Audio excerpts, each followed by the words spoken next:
నమస్తే మిత్రులారా, నేను మీ శ్రీనివాస్ చౌహాన్, అడ్వకేట్.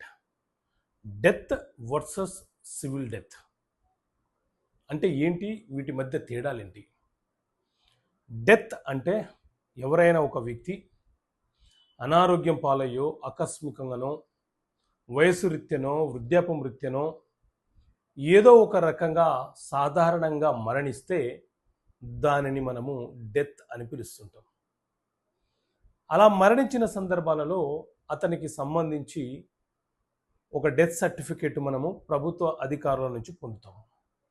అతని పేరు మీద ఉన్న ఏవైనా ఆస్తులు ఉంటే ఆ ఆస్తులకు చట్టబద్ధంగా హిందువులైతే హిందూ సక్సెషన్ యాక్టు, క్రిస్టియన్ అయితే ఇండియన్ సక్సెషన్ యాక్టు, ముస్లిమ్స్ అయితే ముస్లిం లా ప్రకారంగా ఆ ఆస్తులు ఎవరెవరికి దక్కాలో, ఎలా దక్కాలో, ఏ నిష్పత్తులు దక్కాలో ఆ నిష్పత్తుల ప్రకారంగా ఆ తర్వాత లీగల్ ఎయిడ్స్ ఎవరైతే ఉన్నారో వాళ్లకు సంక్రమిస్తుంది.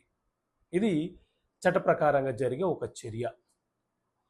మరి సివిల్ డెత్ అంటే ఏంటి అని అంటే, ఎవరైనా ఒక వ్యక్తి కనిపించకుండా వెళ్ళిపోతే, అంటే దాదాపుగా 7 సంవత్సరాలు కనిపించకుండా వెళ్ళిపోతే మనం పోలీస్ స్టేషన్లో కంప్లైంట్ ఇచ్చి ఎఫ్ఐఆర్ చేసినప్పటి నుంచి 7 సంవత్సరాల లోపు తిరిగి అతను రాకపోతే చట్టబద్ధంగా అతను మరణించినట్లుగానే భావిస్తూ న్యాయస్థానం నుంచి సివిల్ డెత్కి సంబంధించిన ఆర్డర్ని పొందాలి.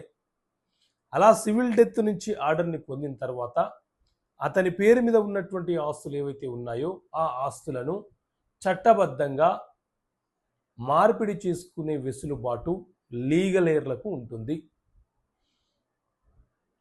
ఈ సివిల్ డెత్ అనేది ఎప్పటి నుంచి 7 సంవత్సరాలు అని అంటే ఎఫ్ఐఆర్ చేసినప్పటి నుంచి 7 సంవత్సరాలు, ఇది గుర్తుపెట్టుకోండి. సో ఇది డెత్కి సివిల్ డెత్కి మధ్య ఉన్నటువంటి తేడా. ఓకే మిత్రులారా, థ్యాంక్ యూ. జై హింద్.